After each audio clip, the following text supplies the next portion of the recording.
Well, we're just going to move right into our next session. It's on addictions, and this is one area that I believe has affected everybody, all of us. I know it affected my family quite a bit. I suffered through addictions, and it's not fun. You know, like I've seen addictions ruin families, friends, ruins our communities, and I'm glad this is part of our sessions here. I want to thank the committee for including addictions in our conference here. I'd like to introduce our panelists. Proud to say, actually, these are all my family. First of all, I have my cousin. He's a bull riding champion. Probably could have went a long ways in the sport of rodeo, but he elected to get educated. He elected to help our people, and he's doing a great job. This is Rylan Red Crow.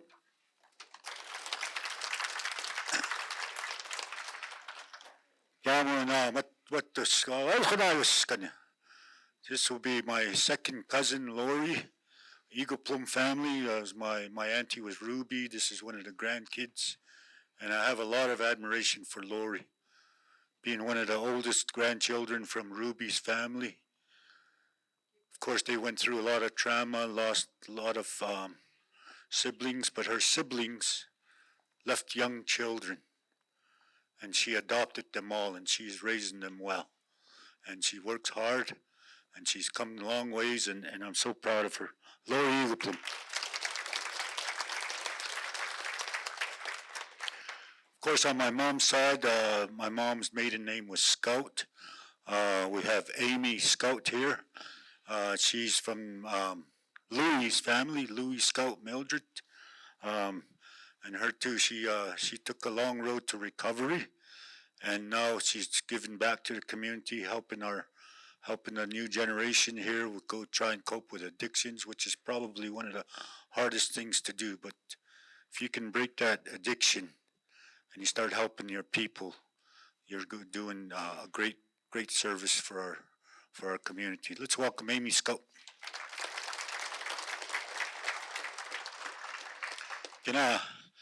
Jimmy Lee, ni tapos kan.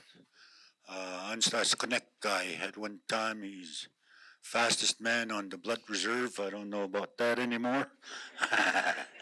But he's one heck of a true athlete. He is now working in the addictions field, working at I believe the Detox down in Standoff, the one that just newly opened.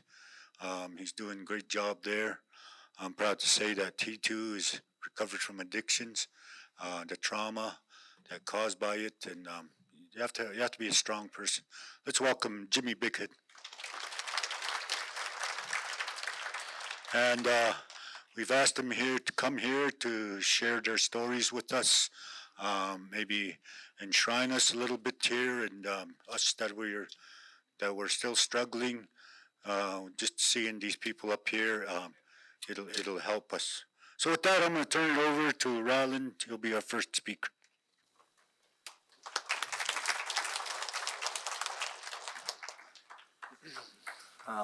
Ukin Tanako na Tupi.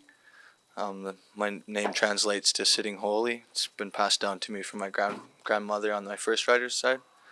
Just want to open it up with saying thank you, and I'm very proud to be here. I'm very grateful to be here, just to give some insights and anything I could. Hopefully, you can take something home with you to your families and whatever struggles you guys are going through. I know that we all kind of been struggling with grief. We all have a little bit of addictions in our family, like Floyd said, but I'm proud to be up here standing with these individuals.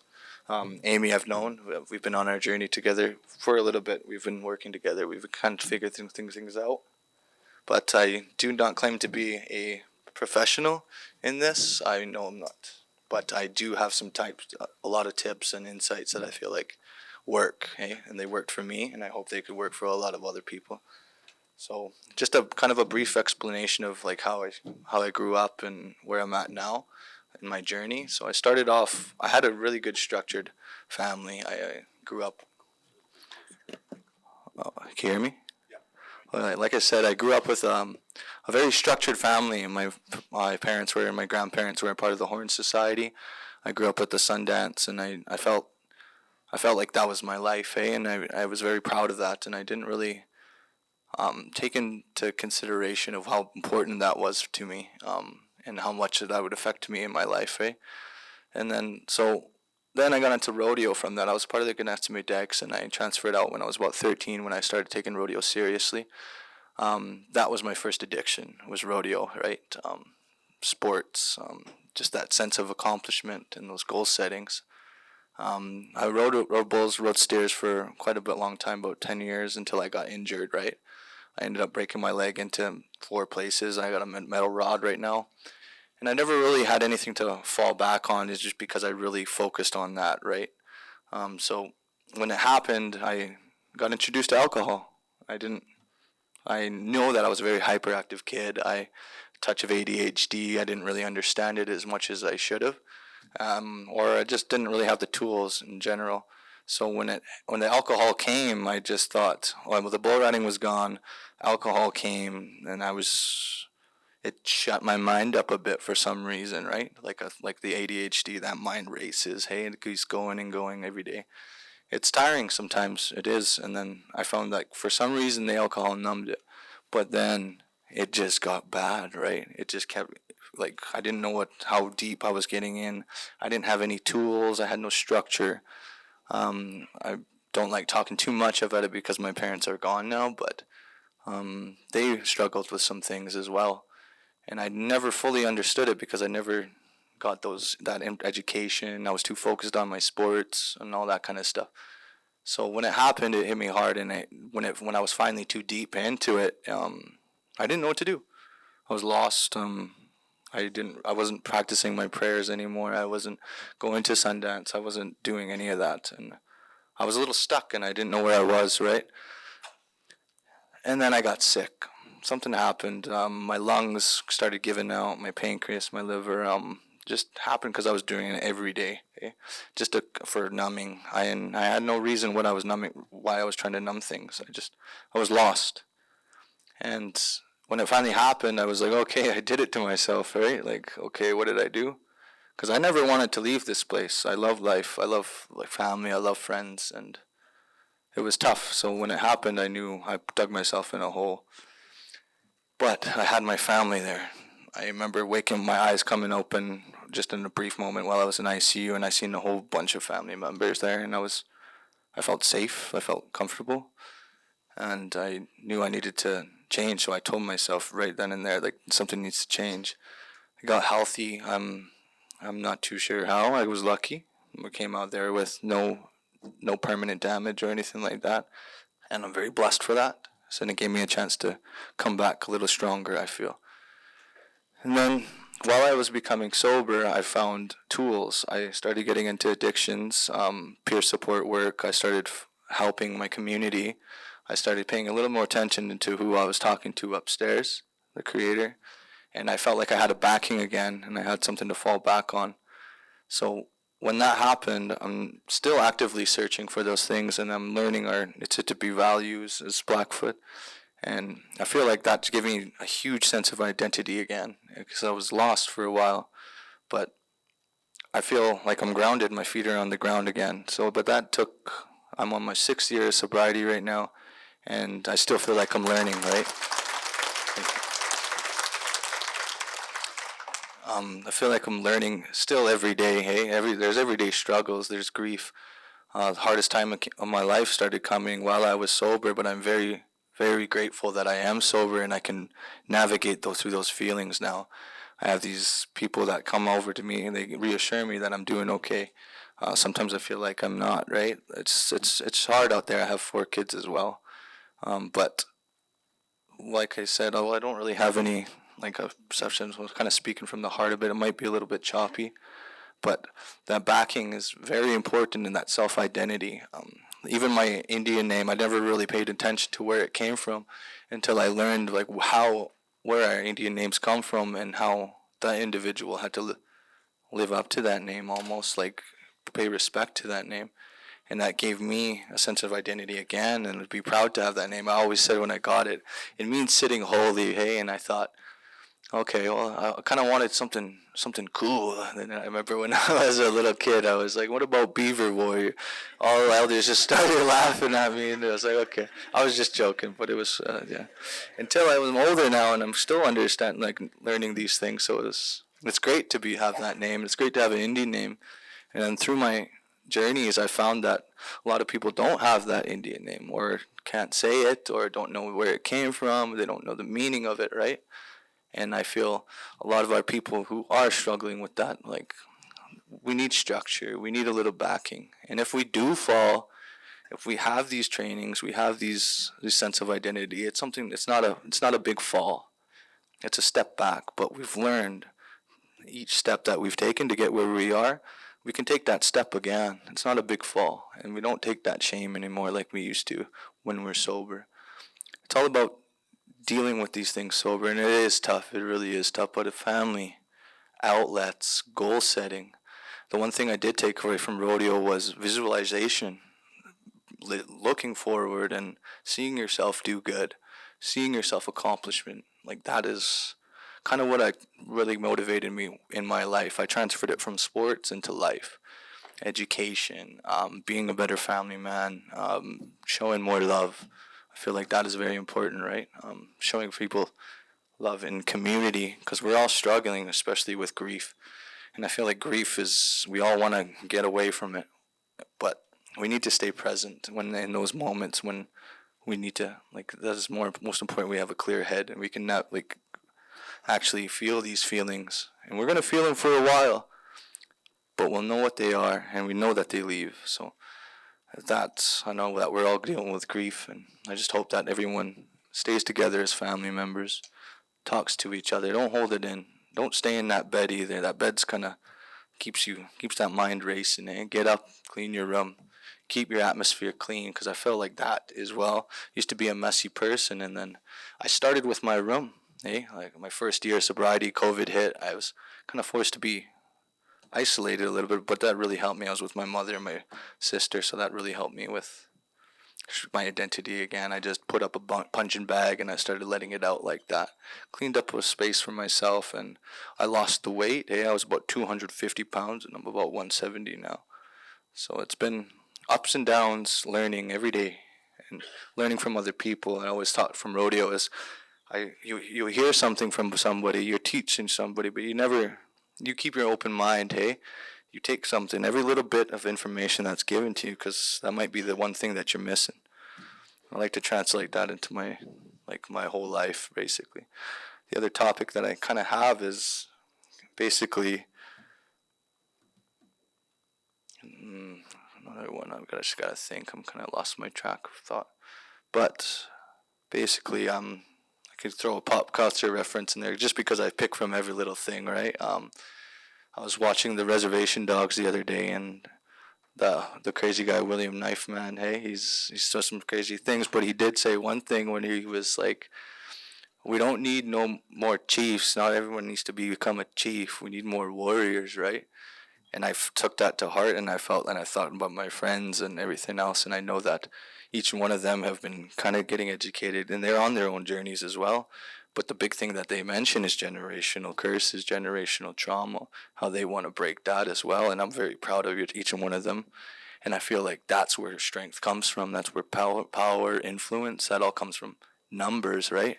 If we can all be one strong group of warriors, that means we're one good tribe, and that's a ripple effect, right? So I just asked, like, in your own journeys, stay grounded, try to be that light in your family, right? Like, 'cause there's some darkness out there, but if we all kind of keep a light in our own light, shine on each other, that light gets brighter every day. And so with that, I'm just really glad to be here, and I'm glad to be up here with us, because I know that these guys have been strong people, really strong people.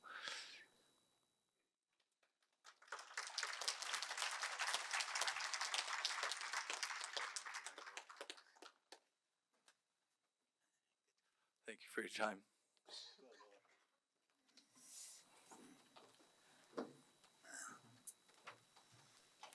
Talk great to the microphone.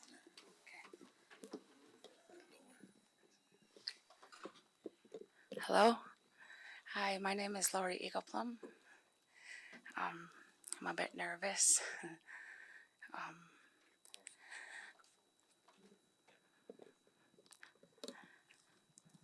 I'm very thankful for Katie for inviting me here today to share my story.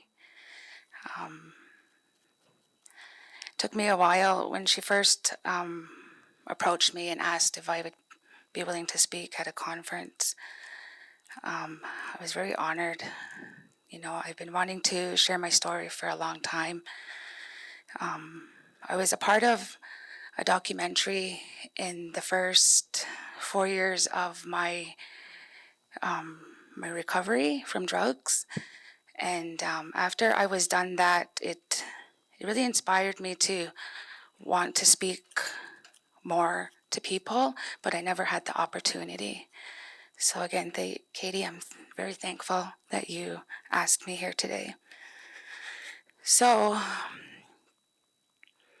my struggles with addiction started very young, very young. I had a really messed up childhood, and that's where it led to my addictions. I consumed alcohol at a very, very young age by family members. You know, all of us are people. Most of us were brought up in a house where there was a lot of drugs, alcohol, and unfortunately, that's where I was brought up. So when family members would bring in their friends of friends, there would be parties going on, whatnot.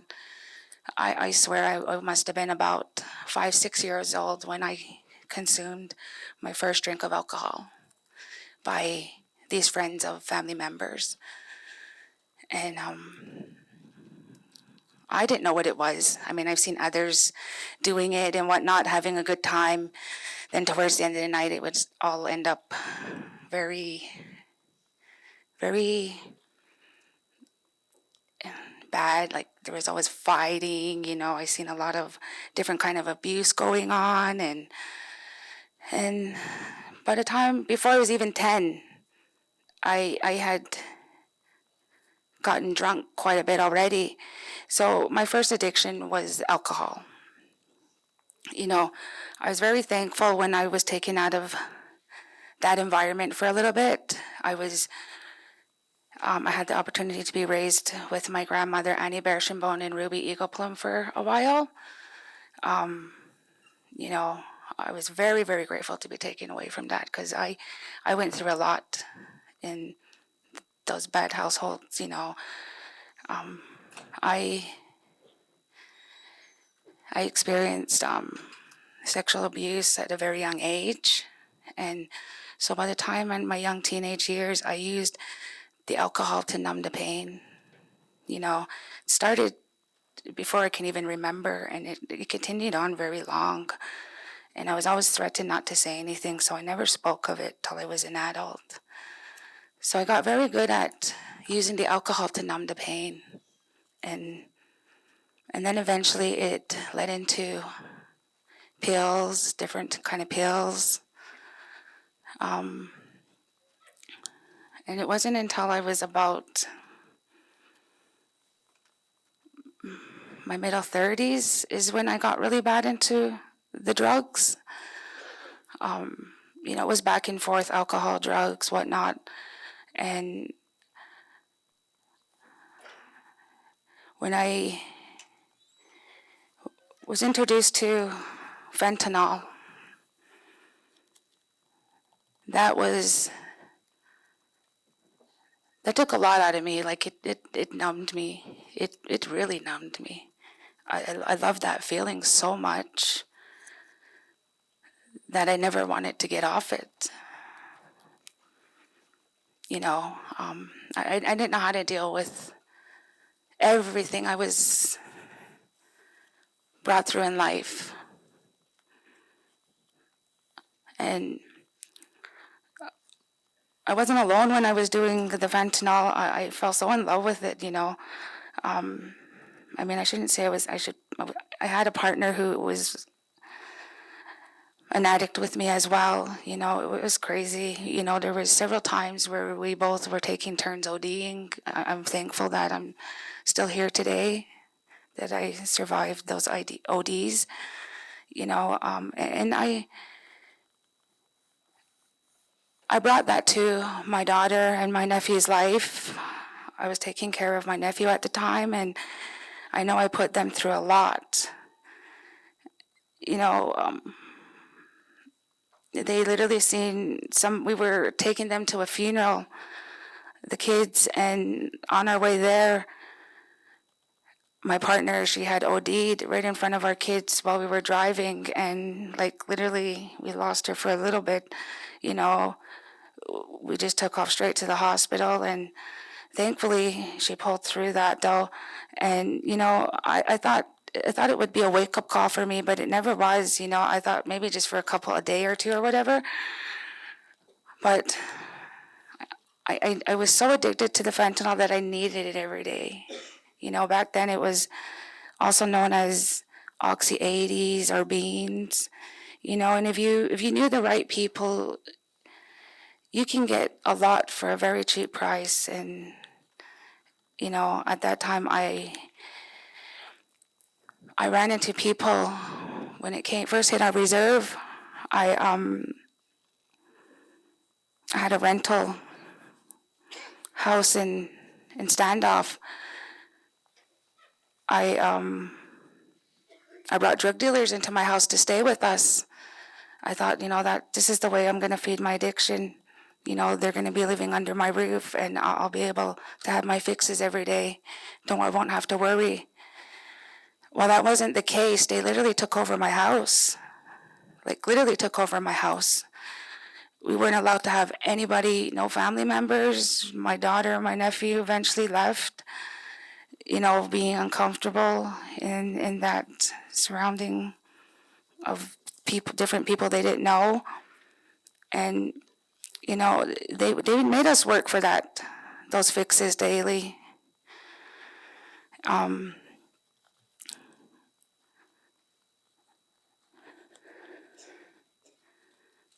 then when I was, I seen a lot. They brought a lot of stuff into my house. Weapons, guns. They even, made me and my partner literally put our hands on them and hide them for them. And at that time, I didn't know what they had used those for. I never thought of it then. But many years later, when I was thinking about it, I thought, those could have been used for something very bad, and our handprints were on them. Thankfully, nothing bad came out of that, though. But yeah, and then when I decided to finally try and take my house back, it was hard. They put us through a lot. They threatened our lives. I wasn't allowed to tell anybody. I literally had to run away from my own house just because of how much I was afraid of them. I would be gone all day, go back, sleep. This happened for a while. And finally, when they were in the process of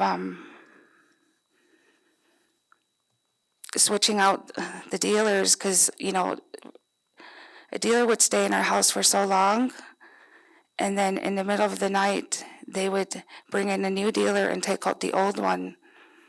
And so when they were in the process of doing that, that's when I was able to finally lock them out and whatnot. But oh boy, did they ever put us through a lot. Threatened our lives. Would come in the middle of the night and bang on the house. That was very terrifying. We'd be walking down, the street there in Townside, and just people we didn't know. I ran into a few times, telling me to watch my back. And so for a while there, I was really scared that I was going to get killed over this. But eventually they backed off and they found new people to stay with and sell drugs out of their house. And, that didn't even stop me, I was too far into the drugs by then, and it got harder, them not being there, and at the time I was thankful I still had my job, but I was not, it was really hard trying to work and do drugs at the same time. Thank you.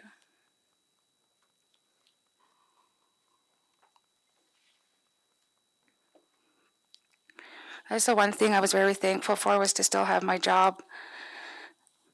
Um, uh,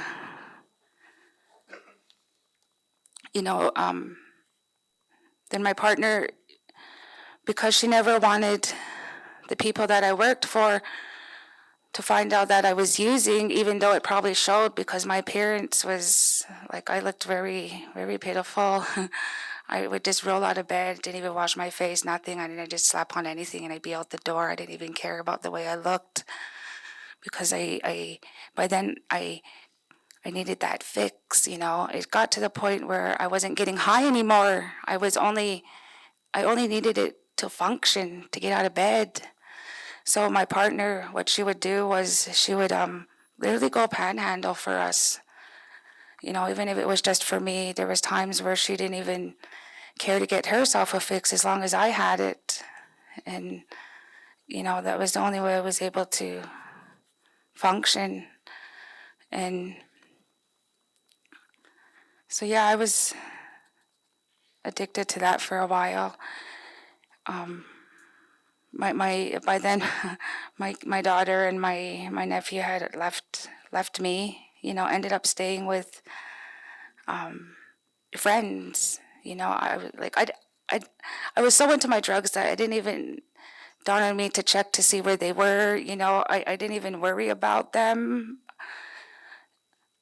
It got to the point where these people that they stayed with, eventually knew what they were going through and literally took them in and, as their own. I'm thankful that they found people to take care of them, when I finally cleaned up, it took me a long time to, like how would you say it? That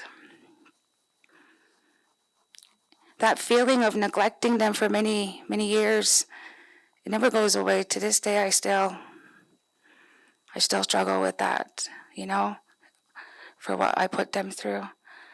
So anyways, I was still working, and thankfully, I almost lost my house, but thankfully I didn't, and I didn't lose my job, but I was on the edge of losing it. So the department I was working for at the time, I think they finally started catching on. Well, obviously they did, and one day I went to work, and I was like really, really withdrawing, and I really needed a fix, and I couldn't even, I was just hiding myself. And then next thing, one of the ladies at the department I was working for came looking for me, and she was asking if I was okay, and I was trying to ignore her, whatnot, and, she said, "Lori, we have some concerns. There's been a lot of concerns brought to our attention that we need to talk to you about." And before this, I tried to quit many times on my own, and it was very hard. It was really hard. I couldn't do it. I felt like the only way I was gonna, if I was gonna do it on my own, I felt like the only way I was gonna get clean is if I killed myself. That's how bad it was for me. So yeah, one day, and I wanted to, I just didn't, I was too scared to reach out there for help. So when this department, one of the staff members approached me and took me aside along with others, and just so happened it was Child Protection and Children's Services I was working for. And they said, we notice you're not looking too good. We've been hearing stories. We see your partner down at the store panhandling, and, what's going on? Are you? So I just told them. I thought, well, it's going to get out there eventually. People are, that I work with are going to find out if they didn't already. I thought, this is my chance. This is my chance. Somebody's reaching out to help me. So I took it. I reached out back and I said, yeah, I'm very badly addicted to fentanyl and I do need help. I can't do it on my own. I tried. So right away they helped me. They got me in to see the doctor, and right away I was put on Suboxone. And I swear a lot of people were so against that as well. They said it was just another addiction. Well, that other addiction saved my life. If it wasn't for those people who reached out to me, I don't know what would have happened to me. I don't think I'd be here today. So anyways, fortunately I still had my job, but, housing was ready just to let go, like take the house from me. And, the staff members that reached out to help me, they fought with me to keep that house, but I was under a lot of restrictions and I was being watched closely, and I wasn't allowed right then and there to have any children in my care for a little bit. Anyways, so I continued to work. Thankfully, I still had my job. And then it was about 5-6 months into my recovery, my nieces and nephews got apprehended. And Child Protection asked me if I was willing to take them in. And I said, well, have you spoke to this person? Am I allowed to have them? Because I'm only I'm not too sure if it was 5 or 6 months into my recovery off fentanyl. And they said, well, we'll look into it. If it's okay with, these people, would you be willing to? And I said, yeah, definitely. So they approved it. And so at the time, there was 3 of them. The oldest was 5 and the youngest was a little over a month old. So they came into my care. And to this day, I believe, they came into my life just at the right time. They basically kept me on that recovery journey so I wouldn't relapse. I believe they saved my life, and I believe I saved theirs because they're still with me today.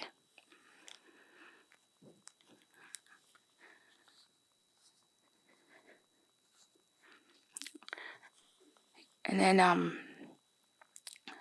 the sad part about all that, though, was 6 months down, they lost her mom. She, I believe, was addicted to alcohol, and she passed because of it. And their dad just fell badly into drugs and is still out there to this day. My daughter got really bad into the same drug. I feel bad because I felt like I just introduced it to her. I showed her how. And it was really hard trying to get her clean. Anyways, when COVID hit, I lost my mom March 6th, 2021. Complications due to COVID. It was really hard on me. And many times I wanted to run away and get drunk, use again. I always had those feelings, those thoughts. But then I would look at my kids and think about what I went through, and I'd be like, I've come too far. There's no point in going back. These kids need me. They need me.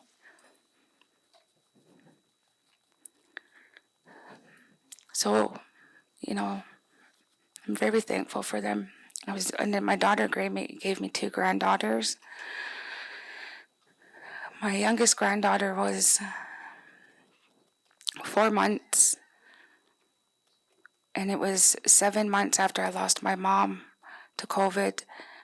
My son-in-law OD'd in my house, and he didn't make it. So my granddaughters lost her dad. That was really hard. And then again, my daughter felt really, really hard. And at that time, I thought, there's no way I'm going to be able to save her this time. But I kept encouraging her and encouraging her. I'm thankful she finally listened. And I'm thankful to have her to this day still. And that their girls still have one of their parents. Because all my nieces and nephews, they've lost one of their parents. They only have one parent because of addictions. And I feel bad, If I could afford a mansion, I would take them all. I would. I really would. But anyways, so I take care of my granddaughters now. My daughter's doing good. She remarried afterwards and had another baby. So I have my oldest niece that I was taking care of at the time. She eventually left us, but, I don't know why I said niece. Should I take her as my daughter? My nephews as my sons. So now I have 2 of my nephews and 2 of my granddaughters that I care for. And they're very young. And the others are out there. The ones that are still underage are all in the system. And I worry about them because I don't want them to go through what I went through, I believe the reason why I fell into addictions was because of all the abuse I went through as a child. And for a long time, I blamed my mom for it, It wasn't up until after I lost my sister that I finally forgave her for everything. And sadly, after I finally forgave her, we finally had that mother-daughter bond, she left. I have so much regret. I wish I had more time with her. But anyways, so after I had took in my nephews, my niece, it was really hard trying to work and take care of them at the same time. So I took 2.5 years off of work to care for them. And I left on good terms. So that way they said, whenever I was ready to return back to work, my job would be there waiting for me. And they kept their word. So about 3 months before I returned, I went through a program out at B-Test, and that's where I met Katie. I believe it was a program that she had run. And same thing, when I graduated from that, I was able to speak just a little bit about what I had went through at the graduation. But yeah, and so after I was done the program, I went back to work, and I'm still there to this day. Still have my kids. They keep me going every day. I mean, I really struggled when my mom passed. There's times where I want to give up, just throw in the towel. But those kids need me. They do. They don't have anybody else. And like I said, I don't want them to go through what I went through. I want them to have a better life than I did. A normal childhood. I'm still trying to figure out what normal childhood is. But I'm trying my best with them. And, when I was growing up, I was never raised in houses where we would tell each other, I love you, hugs, kisses. I show that to my kids every day. And just out of the blue, they tell each other that too, and I love that feeling, seeing them do that, it feels good. So I'm very thankful where I am right now. I'm thankful to have my job, my children. And I've always said I want to go back to school. And for a while, when I was telling people, like, I think I'm too old to return back to school, and they said, you're never too old, because my goal is I want to help those who are struggling with addictions. You know, I want to help them because I experienced it, so that is still my goal, and I hope to do it. Go back to school and help out with my community. I don't want to lose any more of my family members as well, so I want to do it for them as well, you know. I lost my baby brother. I'm thankful that one is doing very well, but I still have two out there that I really want to help. I don't even know where they are.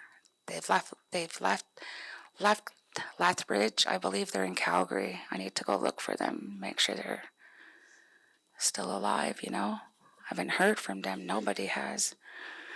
But anyways, I'm very, very thankful that I'm here and I was able to share a little bit of my story.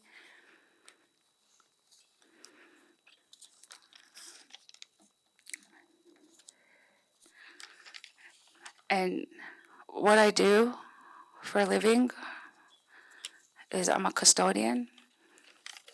I'm a proud custodian for BTA. But I do want to return back to school.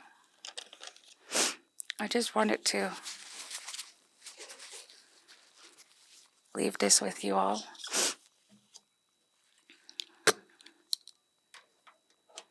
So as a child of sexual abuse, I wanted to leave this with y'all because I know there's a lot of people who struggle with that. You're not a victim.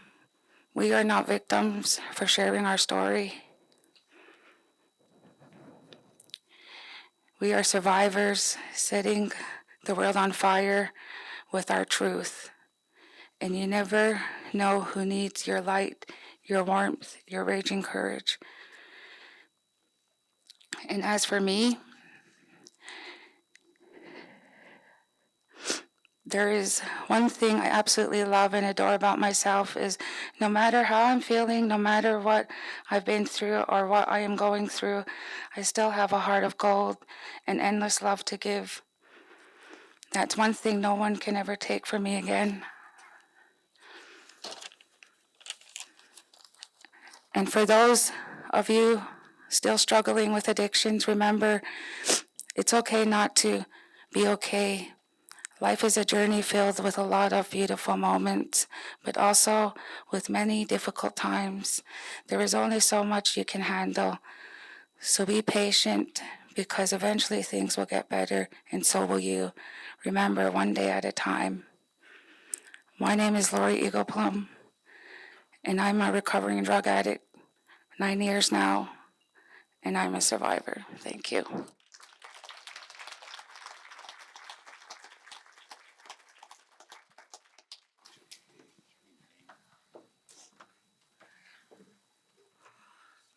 Okay. Okay. Damix ganatoni. Okay. Nistu ni Danico Amelia, Black Rabbit, Scout, or Amy. I'm a grateful recovering addict. I've been in recovery for 3 years. Okay, hold on. Okay, sorry you guys, I'm really nervous. So just bear with me. Okay, I've been in recovery for 3 years. It was on July 21st, 2022. My addiction left me homeless. I remember I moved 7 times in 2 years once, so it was hard. I have a son who is 12 now, but he was 9 when I made the choice to better my life. It was a battle I had with myself. In order for me to get clean, I had to end all relationships I had with all of my friends, which meant my 13-year marriage to my son's dad. It was unhealthy for us, and it was for the better. I was in my addiction for over 10 years, and I wanted to get help, but I didn't want to leave my son. But I knew I had to do something because I had hit my rock bottom. I was living in a tent, constantly moving around. It was after my son's birthday. I felt so guilty. I told my mom to come and get me because she was always there telling me how much she loves me and she missed me. So I went home and called detox. I wanted to go. I was withdrawing really bad. My mom supported me in going. She told me just to go get better. Everything will be all right. So I went and applied for different treatment centers. I was there for 3 weeks when I got word that PML, Poundmaker's Lodge, had an opening. I didn't know where it was, but I just said yeah. It ended up being like 8 hours away. It was really hard. I cried halfways up there. I went up by myself. I was really emotional all the way up. I was scared and nervous, but I went anyways. It was for 3 months, 90 days. I can say that it was definitely a life-changing experience. That is the longest that I've ever been away from the reserve and my family. It was hard. I attended ceremonies and sweat lodges. I was smudging when I woke up and when I went to sleep.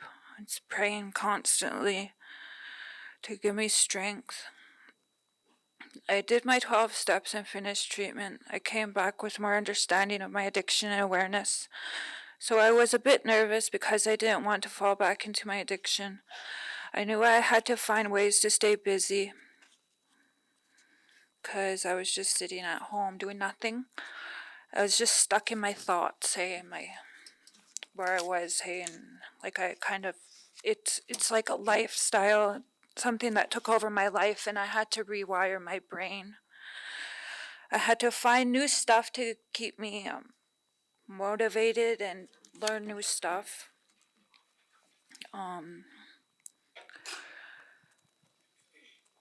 I used to volunteer a lot to stay busy, so I know Gail Chase. I ran into her and she told me to stop by, that she would always be there for me. And so I went there and there was a program started. So I did it, and it was a peer support training I attended and completed. It was for 18 months. So my volunteering actually led me to employment because I'm currently employed with the Blood Tribe Drug Harm Reduction as a peer support worker. I do NA every week in town site at the community house, and I also go to the Kainai Healing Lodge to do NAs there too.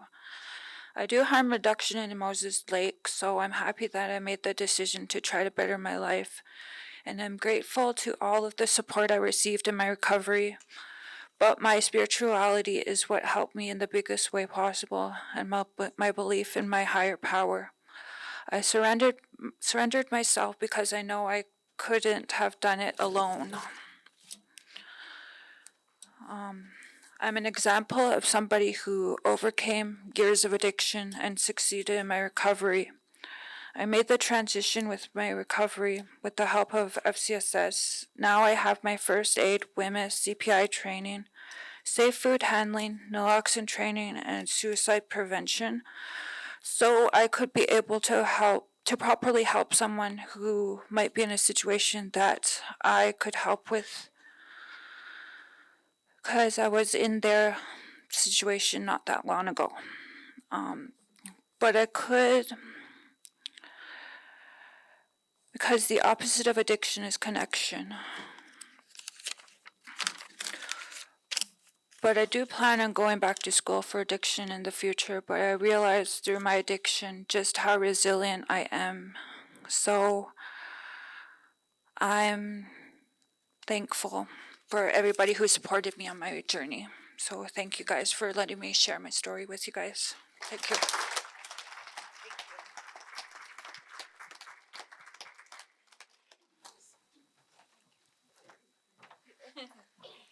Great. into them. Talk right into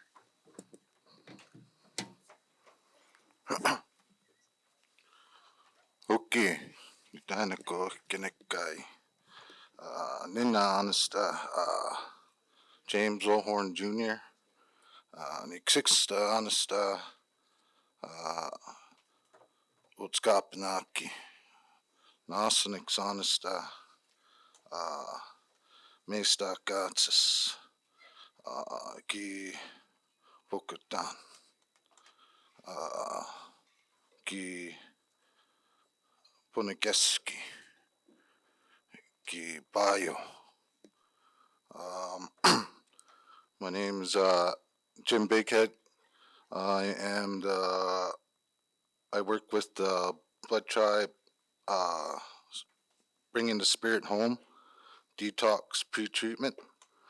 I am currently the cultural peer support worker. I was asked to talk about my experience in the addictions field.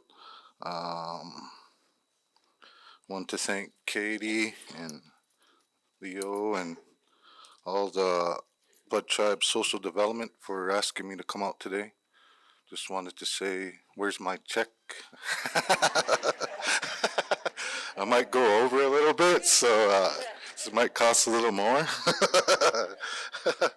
I always like to tell my guys that laughter is medicine.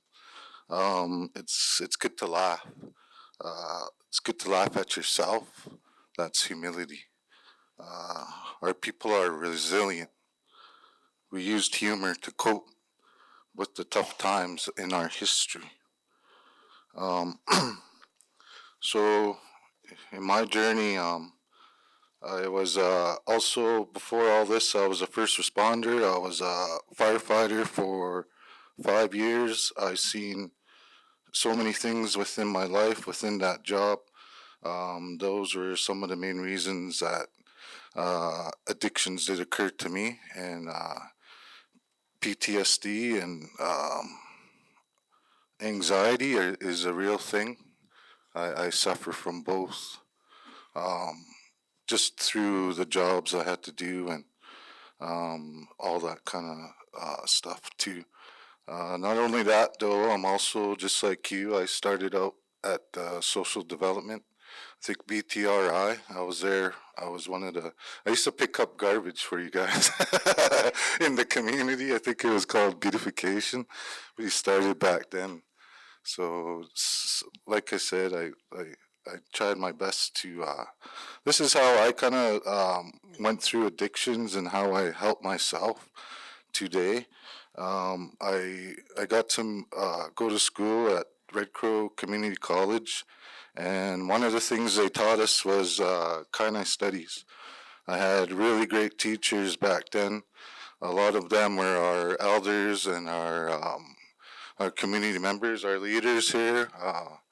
Otsikotsikinnikin and Sixapo are some of the people, and Bitagatsis here. These are all my inspirational figures within my life.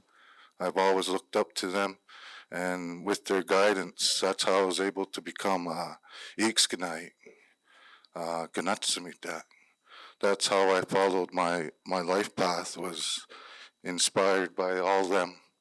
But one of my main teachers was Datsugistamik, Narcissus blood. I like to credit most of the knowledge and prayers and all that is accredited to him. The program I do there at bringing the spirit home detox. My education is I got a kind of studies degree. Not only that, I went to college and all that, but I hold our traditional knowledge and values and protocol. I hold that higher than any education I ever received within my entire life. Those were some of the greatest things I could accomplish today. That Sigistamik Narcissus always taught us that to do what you know. That's the main thing. Do what you know. While I was at detox, I got faced with to develop my own program. And within that program, it's a 12-week course, 3 months. It's 3 months because that's as long as you're allowed to be at detox. So within that three months there, every week we'll have a new topic, and most of it covers my cultural program. I called it Nitsitabi Values and Protocol. So that's throughout our time there, I got a lot of clients and a lot of people come through. We're like the only native run detox in all of Canada. So we get all types of people from all over Canada. And there's a few times there we even had Hooderites too. So all kinds of shapes and forms. And addictions has no boundaries, right? We all suffer from it. If you probably raise your hand here, we've been all affected by it today. But that's what I tell my clients is that look at all the people around you. Everyone suffers from addictions. But with all of us here, you're really never alone. You could reach out. There's always someone out there to help you. So with my program, what it consists of, I start off with who you are and where you come from. And that's just pretty much like your identity, right? That's what I noticed with a lot of the people out there still struggling in the streets. A lot of our people suffer from identity. They don't really know who they are. Not only that, but, that's what I try I focus my best to help them with their identity issues. Mostly by, giving them back their pride to be Nitsitapi. Not only that, I also do Aispommootsi'yaop, and that's prayer and the power of prayer. I show them how to smudge and how to properly smudge and take care of yourself. We talk about Gimapi, and that's pretty much compassion. Not only that, but Inukutsi'yaop, which is respect, Gakyots, and to be aware, to be observant, Bomaksini, the transfer of knowledge. Those are the things that I cover with our values, and those are the tools I give them so that they're able to accomplish great things in their life and to be successful. Within my time there too, I also do Blackfoot history. Blackfoot history is very important. I always tell my guys is that you need to know your history because that's who you are. With the addictions, and you go through our history, you could pinpoint the exact moment that addictions first affected our people. And that goes back to the whiskey trade and Fort Whoop-Up, and this place here is actually in existence because of that. I also have Blackfoot contributions to Western society. Not only that, but colonization and decolonization. I also do learning from place. That's one of the best ones I do is because I used to do a lot of mountain climbing. Me and my brother back there, we used to take everyone up to Chief Mountain all the time. So we always got good reviews. We never left anybody. That's one of my accomplishments, to the point where I was carrying people down the mountain.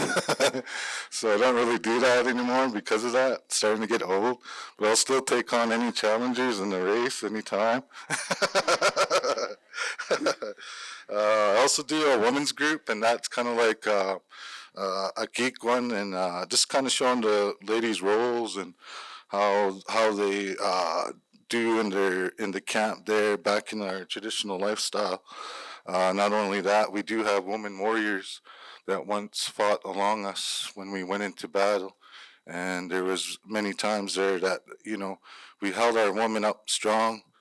They were always our go-to for our help in our society. There's certain ceremonies out there that won't happen without the woman's approval, and that's how highly we held our woman in regard. Uh, Not only that, I do a men's group too. That mostly consists of our stories, our traditional stories, Powakski, and I focus on all the values and the morals within that story. And those are the things that I try to bring to our group there. And so most of that was pretty much what I do at the Detox Center within my program at Bringing the Spirit Home Detox Pre-treatment. We focus on traditional Blackfoot knowledge, Blackfoot values, and protocol. We help support our clients with mental, physical, and spiritual health. We give the clients the opportunity to reconnect with our Blackfoot way of life and use our traditional knowledge to help battle the addictions and opioid crisis. I do this because our community has suffered too long.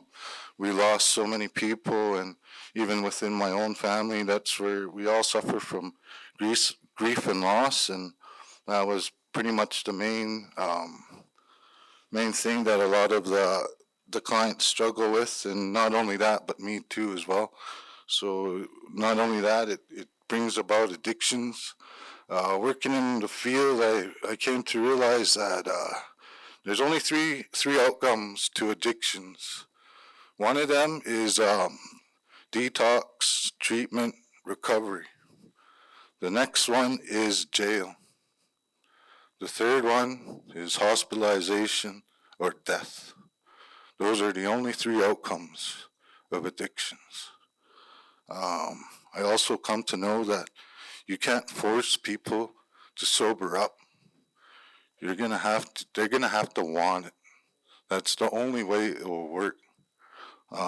Within our group there, I've had people come in that couldn't walk when they're in a wheelchair, just by showing them a bit about who they really are. Now today those people are able to walk, and that just shows how powerful our traditional way of life really is. So with the addictions there, it's rampant within our community, and not only with that, but that's where it kind of all started with me. I used to be a firefighter, and one day I finished work, I went home, and my brother overdosed in my mom's house. And that day, everything just my whole world fell apart. He was pretty much my twin. We looked exactly the same. And that day, I had to reflect on the things I'm doing here. And I never got a chance to share this type of knowledge with my brothers. And when he passed, it was, you got to be grateful. Be grateful for today, because not a lot of people woke up today. And you were given that chance today to do something more, right? That's what I learned, is that, there is something more out there. And it's all within our history. It's all within our knowledge. That's where a lot of the answers are. So I just want to, I really, all I do is try to help people know who they really are as Blackfoot people, their identity, so that they learn to help themselves through our traditional knowledge. And that's like with, just getting a Blackfoot name, painting your face, cleansing, ceremony, sweat, Okan, Sundance. Those are how what Not Be Not Doocy gave to us to help heal ourselves. So with that knowledge, our clients today, a lot of them are still sober today. And I was told once that a few of the guys told me that they've been to every treatment, every detox in all of Alberta. And within that time, just being in my group there, they said that they learned more from me than they did anywhere in Alberta, anywhere in Canada. So for me, that was a really big thing. I can't take all the credit. We have lots of awesome, beautiful people there at bringing the spirit home. All my co-workers we all try to help each other with that tough tasks of addictions. So before I end off here, I just wanted to tell you all our people were very resilient, powerful, strong, and wonderful people. Within our history, we start to see that, you know, our ancestors were capable of wonderful things, sometimes even supernatural things. Our knowledge was so much and so great that today's Western society is just finally catching up to the things that our people have known since time immemorial. So with that, I just want to say my name is Jimmy Bighead. I'm a drug addict, alcoholic.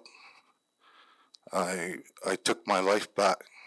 If I could do it, you all could do it too as well. Thank you.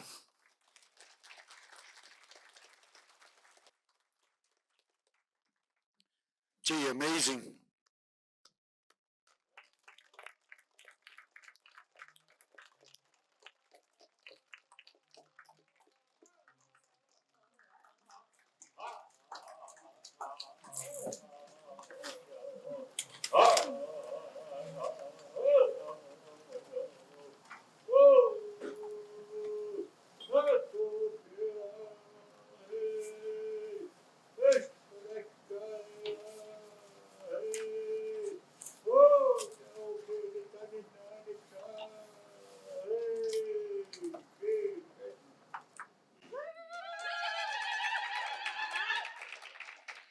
Thank you.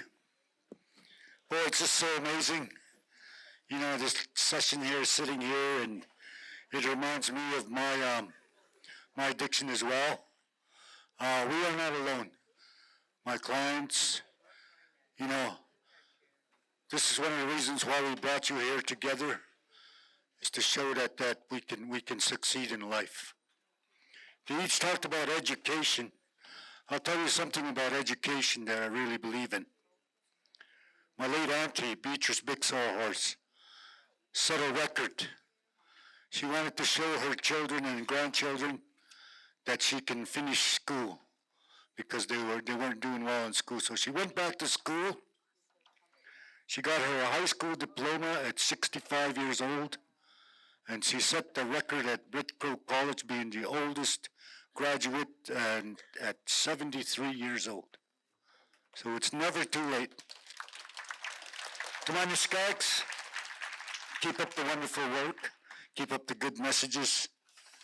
And us out there, we got to keep our tribe strong, resilient. That was mentioned. Hikakimak. Each one of you have a talent. Let's try and find it. Let's eat, huh?